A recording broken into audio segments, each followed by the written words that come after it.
tampak siluet seorang perempuan berambut sangat panjang yang membungkuk di atas ranjang. Kedua lengannya menjulur tidak wajar hingga hampir menyentuh lantai, menciptakan pemandangan yang membuat bulu kuduk berdiri. Di bawah cahaya itulah Lena melihat sebuah sosok berdiri. Seorang perempuan mengenakan daster rumah sakit yang dipenuhi noda, darah mengering berwarna hitam pekat. Perutnya membesar layaknya wanita yang tengah mengandung tua, tetapi bagian tengah perutnya tampak robek lebar dari dada bawah hingga pusar, mempersok perempuan di ujung lorong mulai bergerak menghampirinya. Gerakannya terputus-putus, tersentak-sentak seperti rekaman video yang rusak. Setiap kali tubuhnya berpindah, lampu terakhir berkedip sekali. Setiap kedipan membuat jaraknya semakin dekat. Sekali lampu berkedip, jaraknya tinggal sekitar 10 meter.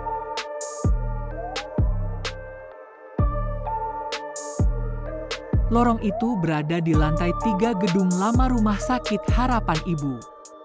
Oleh seluruh tenaga lorong itu dikenal sebagai Lorong C. Lorong C hanya menjadi penghubung antara bekas bangsal bersalin yang telah lama ditutup dengan gudang farmasi. Jadi bukan merupakan lorong jalur utama yang bisa dilewati. Panjangnya sekitar 30 meter, diterangi 6 lampu yang berjajar di langit-langit.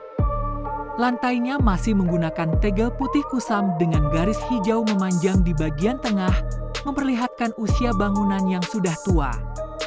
Malam itu, tepat pukul 00.40, lift utama sedang mengalami gangguan hingga seorang perawat yang bernama Lena terpaksa melewati lorong C.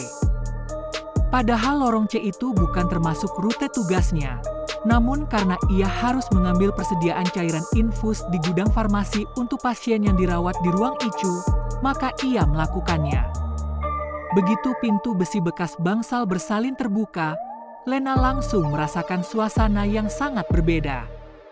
Udara di dalam lorong itu jauh lebih dingin meski tanpa pendingin ruangan. Aroma khas karbol rumah sakit bercampur dengan bau lembab yang menusuk, menyerupai kapas basah yang telah lama membusuk. Langkah pertama kaki Lena memecah kesunyian. Suara pijakan sepatunya bergema pelan di atas tegel tua. Lampu pertama sempat berkedip sesaat sebelum menyala kembali seperti biasa.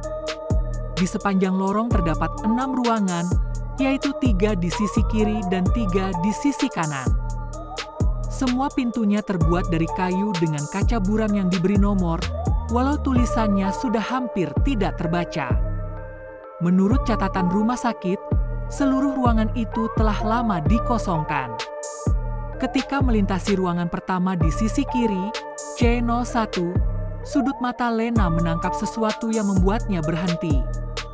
Kaca buram ruangan itu terlihat memancarkan cahaya kuning redup, menyerupai lampu tidur di ruang perawatan pasien. Awalnya ia mengira ada petugas yang lupa mematikan lampu.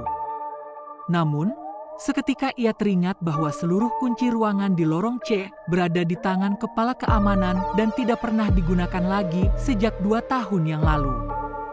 Lena memilih terus berjalan, meski langkahnya kini semakin cepat.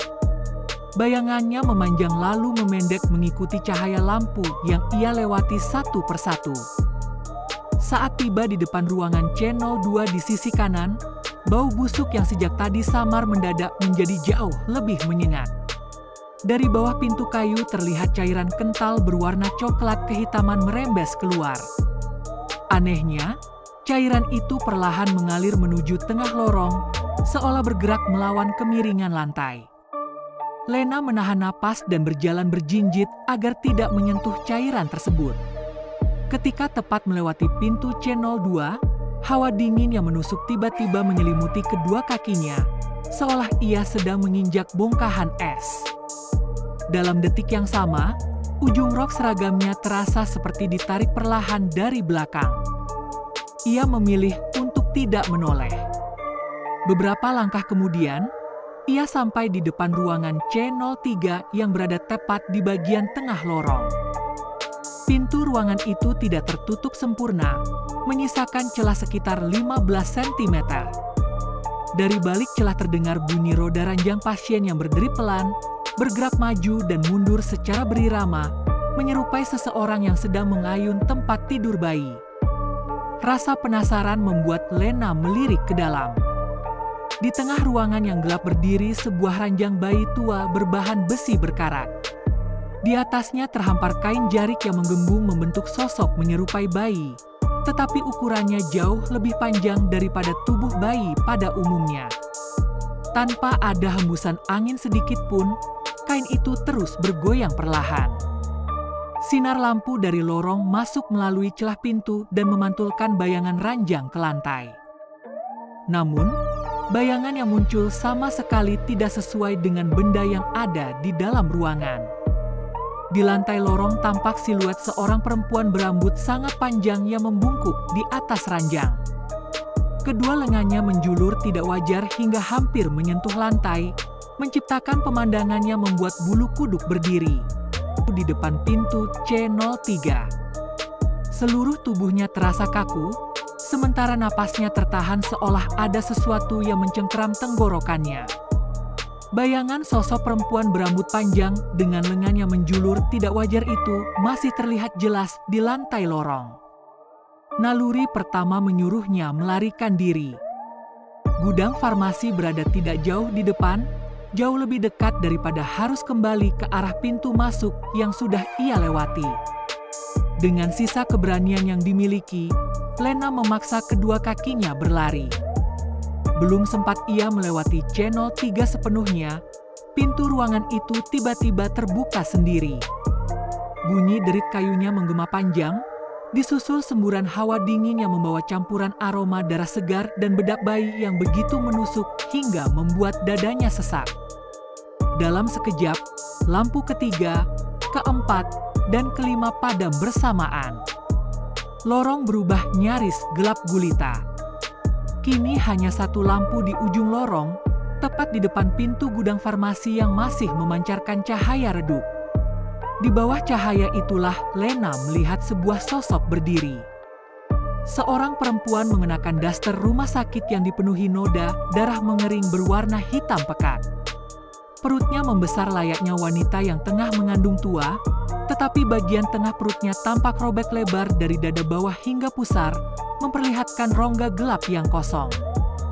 Kepalanya tertunduk, sementara rambut panjang yang basah menutupi seluruh wajahnya. Kedua tangannya mendekap sebuah bungkusan kain jarik yang juga dipenuhi bercak darah. Dari ujung kain itu menetes cairan hitam kental, sama seperti cairan yang sebelumnya mengalir keluar dari bawah pintu C02. Makhluk itu tidak melangkah sedikit pun. Tubuhnya melayang beberapa sentimeter di atas lantai. Perlahan-lahan kepalanya terangkat, seolah mulai menyadari kehadiran Lena. Pada saat itulah Lena menoleh ke belakang dan jantungnya seakan berhenti berdetak. Lorong yang tadi ia lewati telah lenyap. Pintu besi menuju bangsal bersalin sudah tidak ada lagi. Sebagai gantinya hanya terlihat dinding tegel tua yang lembab dan dipenuhi noda kusam. Tidak ada lagi jalan untuk kembali. Sosok perempuan di ujung lorong mulai bergerak menghampirinya. Gerakannya terputus-putus, tersentak-sentak seperti rekaman video yang rusak. Setiap kali tubuhnya berpindah, lampu terakhir berkedip sekali. Setiap kedipan membuat jaraknya semakin dekat. Sekali lampu berkedip, jaraknya tinggal sekitar 10 meter. Kedipan lampu berikutnya hanya 5 meter. Aroma darah yang anyir memenuhi seluruh lorong hingga membuat Lena hampir muntah. Karena sudah tak mampu lagi berpikir, akhirnya Lena memejamkan mata rapat-rapat. Ia menyandarkan tubuhnya ke dinding dingin di samping pintu C04 dan hanya bisa pasrah menunggu apapun yang akan terjadi. Namun yang lebih dulu terdengar bukanlah sentuhan. Suara tangisan bayi tiba-tiba meledak tepat di samping telinganya. Suaranya begitu nyaring dan menyayat, tetapi terdengar ganjil. Tangisan itu tidak menyerupai bayi yang baru lahir, melainkan seperti suara orang dewasa yang dipaksa keluar melalui tenggorokan seorang bayi. Di dalamnya bercampur amarah, rasa lapar, dan penderitaan yang sulit dijelaskan. Bersamaan dengan jeritan itu, seluruh lampu yang sempat padam mendadak menyala kembali dengan cahaya yang sangat terang. Dengungan listrik memenuhi lorong hingga telinga Lena berdenging. Ketika ia memberanikan diri membuka mata, semuanya telah berubah. Lorong kembali sunyi. Sosok perempuan hamil itu menghilang tanpa jejak. Cairan hitam yang sebelumnya memenuhi lantai juga lenyap. Bahkan pintu besi di belakangnya telah kembali seperti semula, terbuka sedikit seolah tidak pernah terjadi apa-apa. Tanpa membuang waktu sedetik pun, Lena berlari sekencang mungkin. Ia menerobos pintu besi itu tanpa sekalipun menoleh ke belakang hingga akhirnya terjatuh di lantai bangsal bersalin yang terang benderang. Esok paginya, Lena menceritakan kejadian tersebut kepada seorang perawat senior. Wanita itu hanya terdiam cukup lama sebelum akhirnya membuka kisah lama yang selama ini disimpan rapat.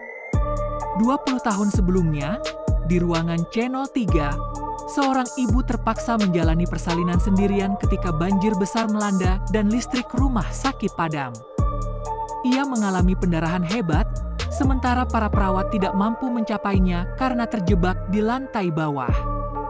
Sang ibu akhirnya meninggal bersama bayi yang masih berada di dalam kandungannya tanpa sempat mendapat pertolongan. Lena berusaha meyakinkan dirinya bahwa kejadian malam itu telah berakhir. Namun 3 hari kemudian, saat mandi di kamar kos, ia melihat sesuatu yang membuat darahnya kembali membeku. Pada cermin yang dipenuhi embun tampak bekas telapak tangan kecil berlumur cairan hitam menempel di bahunya, menyerupai cap tangan seorang bayi. Lebih mengerikan lagi, di bagian perutnya muncul garis samar menyerupai bekas jahitan robekan, persis seperti luka yang ia lihat pada sosok perempuan di lorong C. Bekas itu terasa gatal, perih, lalu perlahan menjadi lembab seolah mengeluarkan cairan dari balik kulitnya. Sejak malam tersebut, setiap pukul 00.40, Lena selalu mendengar suara roda ranjang bayi yang berdecit perlahan. Bunyinya maju mundur tanpa henti, seakan berasal dari dalam perutnya sendiri, seolah ada sesuatu yang masih hidup dan terus bergerak di dalam tubuhnya.